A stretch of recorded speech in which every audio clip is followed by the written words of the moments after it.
zablokirali sredstva Slovenski tiskovni agenciji, poskušali obglaviti RTV,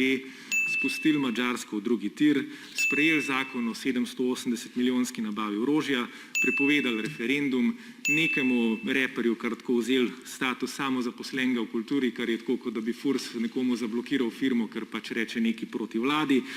se prepirali s protestniki, kulturniki, tujimi diplomati, zdaj berem na straneh vlade, da še tuje akademike poučujete, da so padli pod vpliv, citiram, skrajno leve Slovenske akademije, potem podirali neke snežake pred parlamentom, nehali plačevati filmarjem in jih spravili na rob bankrota,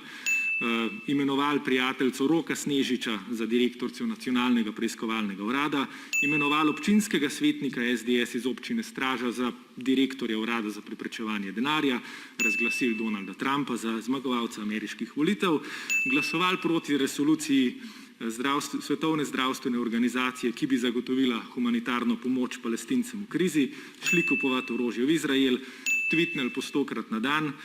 korona ukrepe namesto prek uradnega lista razglašali prek Twitterja, na kar vas je moralo opozoriti Ustavno sodišče, začeli izgubljati dostop na odprto morje in nekje vmes dopustili, da se v vašem strankarskem tedniku Demokracija pojavljajo članki, ki pišejo o tujcih kot o plesni in plevelu, kar bom jaz rekel, da je neka polnokrvna nacistična propaganda. Takole bom rekel, gospod Janša. Pod vašo vladavino smo se res razdelili na prvo in drugorazredne. Medtem ko drugorazredni izgubljajo delo, upanje, svojce, dohodek podjetja, se vi, prvorazredni, igračkate z nekakšno revolucijo. Zato v bistvu moje vprašanje sledeče, gospod Janša.